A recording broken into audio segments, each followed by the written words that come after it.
तो welcome back to my channel MP board study circle में।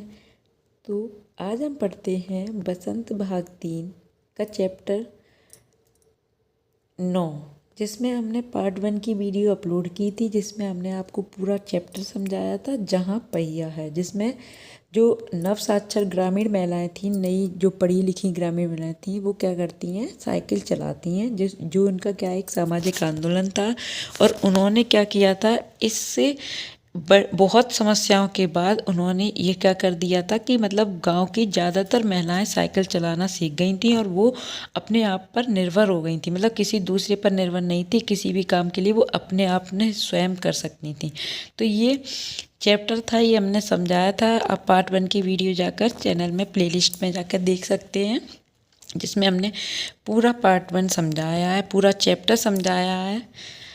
अब हम इसके बाद पूरा पार्ट 1 पढ़ने के बाद हम चलते हैं इसके क्वेश्चन आंसर पर। ठीक है, अब हम इसके क्वेश्चन आंसर्स पढ़ेंगे, प्रश्न अभ्यास पढ़ेंगे। ठीक है, तो आपने अगर चैप्टर समझा होगा तो आप इनको आसानी से कर सकते हो, है ना। क्वेश्चन आंसर्स को पहला क्वेश्चन दिया है, आप लोग क्वेश्चंस पढ़ लीजिए,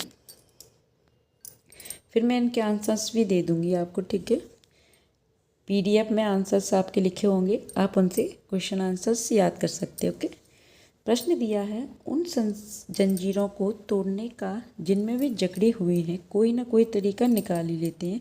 तो जंजीरों द्वारा किन समस्याओं की ओर इशारा किया है लेखक ने। तो लेखक ने किन, मतलब इसका अर्थ ये यहाँ पर निकला है कि जो जंजीरों को तोड़ने का जिनमें वो जकड़े हुए हैं, हम इंसान हैं, हमें अभी कोई बांध दे, कोई समस्या आ जाए तो हम उसको सॉल्व करने का खुद दिमाग लगाते कि हम इस चीज़ को, हम इस परेशानी से, जैसे हमारे समक्ष कोई परेशानी आ जाती है तो हम खुद दिमाग लगा के हम ये सोच सकते कि हम इस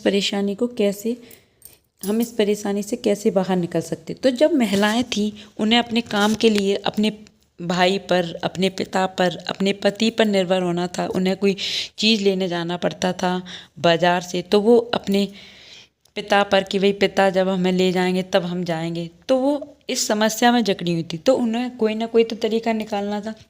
इससे उन्होंने साइकिल चलाना सीखा और वो अब आत्मनिर्भर हो गई। वो मतलब खुद पर निर्भर हो गई हैं, अब किसी दूसरे पर निर्भर नहीं थी कि हमें इस काम के लिए अपने किसी दूसरे पर निर्भर, अपने पिता, अपने भाई पर निर्भर रहना पड़े। तो ये इसी ओर संकेत कर रहा है लेखक कि हम, जो हमें जैसी परेशानी होगी हम उसके अकॉर्डिंग, हमें उसके अनुसार अपना हल ढूंढ लेते हैं। ठीक है, अगला चलते हैं, क्या आप लेखक की इस बात से सहमत हैं, अपने उत्तर का कारण भी बताइए। हाँ, हम सहमत हैं कि हमें जो परेशानी आएगी हम उसका आंसर स्वयं निकाल सकते हैं। ठीक है, फिर पहिया साइकिल से दिया, ये क्वेश्चन आंसर दिए हैं। चलिए हम इनके क्वेश्चन आंसर्स को ही पहले समझ लेते हैं। ठीक है, ठीक है, चलिए आ जाइए। आपका ये उत्तर नंबर है कि लेखक जंजीरों द्वारा क्या करना है, कहाँ इशारा कर रहा है। लेखक जंजीरों के द्वारा रूढ़िवादी जो प्रथाएं हैं उनके इशारा कर रहा है। और उन जंजीरों को, सेकंड नंबर था कि उन, मतलब क्या आप सहमत है इस बात से, तो उन जंजीरों को तोड़ने का जिनमें वे जकड़े हुए हैं। तो ये सही बात है लेखक की, तो कोई ना तरीका लोग निकाल लेते। लेखक के कथन से हम सहमत हैं, हमने बोला था ना हम सहमत हैं, क्योंकि मनुष्य स्वभावानुसार, अपने स्वभाव के अनुसार अधिक समय तक बंधनों में नहीं रह सकते कि हम पे ये बंधन लगाया जाए। तो मनुष्य अपने स्वभाव के अनुसार ज़्यादा नहीं रह सकते।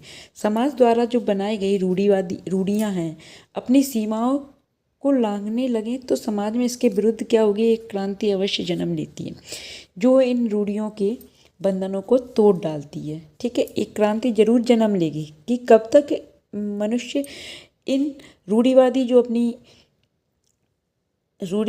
भी अपनी सीमा है उनको कब तक लांघेगी नहीं। ठीक वैसे ही जैसे तमिलनाडु के पुडुकोट्टई गांव में हुआ था, महिलाओं ने अपनी स्वाधीनता और आज़ादी के लिए तो साइकिल चलाना प्रारंभ किया, तो ये आत्मनिर्भर हो गई थी, वो खुद पर निर्भर हो गई थी। तो इसीलिए उन्होंने कहा कि कोई ना कोई तरीका लोग निकाल सकते हैं, वो रूढ़िवादी प्रथाओं को ज़्यादा समय तक उनके बंधनों में बंधे नहीं रह सकते हैं। ठीक है, चलिए अब आगे आता है अपना अगला था, पहिया से प्रश्न आया था। तो साइकिल जो आंदोलन हुआ था उसमें पुडुकोट्टई की जो महिलाएं थी उनके जीवन में क्या क्या बदलाव आए थे, तो हमें इसके बताना। तो पहला इसका आंसर दिया है हमें महिलाएं अपनी स्वाधीनता और आज़ादी के प्रति जागृत हुई थी, वो स्वाधीन हो गई थी, खुद पर अधीन और आज़ाद हो गई थी। वो कुछ भी किसी भी तरह के लिए किसी दूसरे पर निर्भर नहीं रहेगी अपने किसी काम के लिए। दूसरा, कृषि उत्पादों की समीपवर्ती गांव में बेचकर उनकी आर्थिक स्थिति सुधरी और आत्मनिर्भर हो गई। मतलब जो वो कृषि उत्पाद मतलब जो खेती करती थी तो उन उत्पादों को सामानों को समीपवर्ती जो पास के गांव थे उनमें बेचने के लिए वो अपने दूसरों पर निर्भर रहती थी। लेकिन अब उन्हें निर्भर नहीं रहना पड़ता था, उनकी आर्थिक स्थिति सुधरी और वो आत्मनिर्भर बनी। तीसरा, समय और श्रम की भी बचत हुई और स्वयं के लिए आत्मसम्मान की भावना भी पैदा हुई। ये सबसे ज़रूरी था कि स्वयं के लिए वो आत्मसम्मान की भावना उनके अंदर पैदा हो गई। ठीक है, चलिए आगे चलते हैं, हम क्वेश्चंस को सॉल्व करते हैं।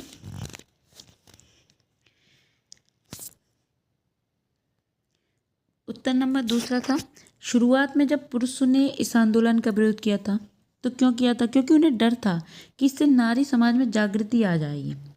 आर साइकिल्स के जो मालिक थे, हमने ऊपर पढ़ा था पार्ट में, जो साइकिल्स के मालिक थे उनके एक गांव के एकमात्र लेडीज साइकिल डीलर थे।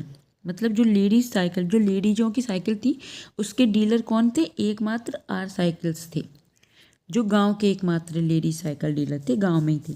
तो इस आंदोलन में उनकी आय में वृद्धि होना स्वाभाविक था, इसलिए उसने स्वार्थवश आंदोलन का समर्थन किया था।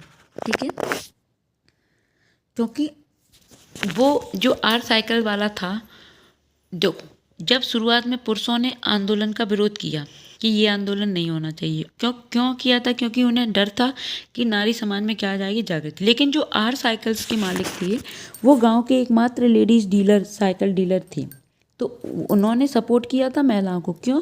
क्योंकि वो उनकी साइकिल बिच रही थी तो उनकी आय बढ़ रही थी, उन पे पैसा आ रहा था, तो वो तो वही स्वार्थवश, उनका स्वार्थ था, इसलिए वो इस आंदोलन का समर्थन कर रहे थे।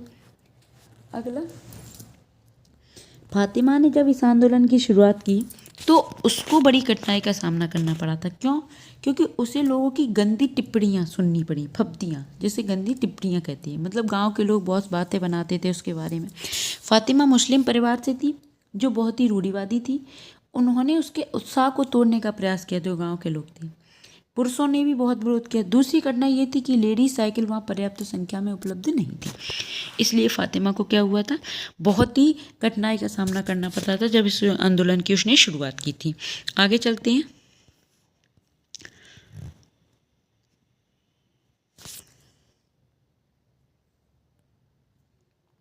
शीर्षक की बात, जो तमिलनाडु के रूढ़िवादी, उत्तर नंबर 1 है, तमिलनाडु के रूढ़िवादी जो कोट्टुई गांव थे उसमें महिलाओं का पुरुषों के विरुद्ध खड़े होकर साइकिल को अपनी जागृति के लिए चुनना बहुत बड़ा कदम था। ठीक है, पहिए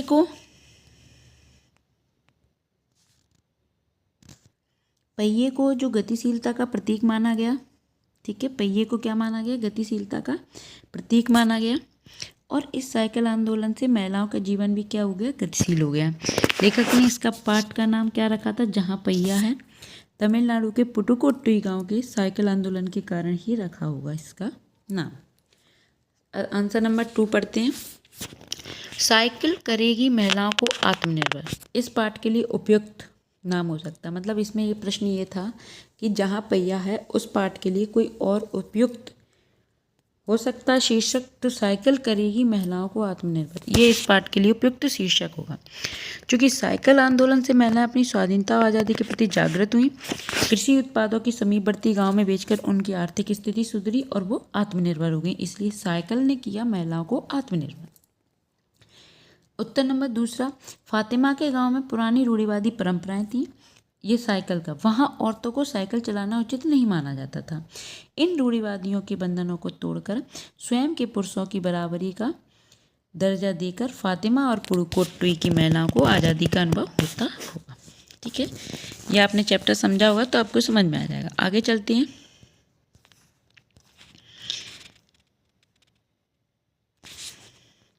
ये कुछ नीचे दिए हैं आपकी भाषा की बात में, तो उपसर्ग लगाना है। अभी का अभिमान, प्रा लगा के प्रयत्न, अनु लगा के अनुसरण, परि माने परिपक्व, वि माने विशेष। प्रत्यय उपसर्ग जो शब्द के आगे लगते हैं, प्रत्यय जो शब्द के पीछे लगते हैं। उपसर्ग जो शब्द के आगे लगते हैं।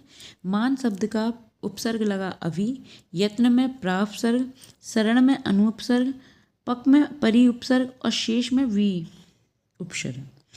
फिर प्रत्यय क्या होते हैं? प्रत्यय वो होते हैं जो वाक्य के शब्द के अंत में लगती है। जैसे धार्मिक, धर्म प्लस एक प्रत्यय है जो बाद में लगा है शब्द। किस्मत बाला, बाला प्रत्यय। सजीवता, ता प्रत्यय। चढ़ना, ना प्रत्यय। नव साक्षर, साक्षर प्रत्यय। नव प्रत्यय क्या है? नव प्रत्यय। गतिशील में गतिशीलता, ता प्रत्यय। ठीक है, तो आप लोगों को समझ में आ गया होगा। इस चैप्टर में इतना ही था। मिलते हैं नेक्स्ट वीडियो में। आप लोगों को प्रश्न उत्तर समझ में आए होंगे। अगर नहीं आए तो आप कमेंट बॉक्स में लिख देना।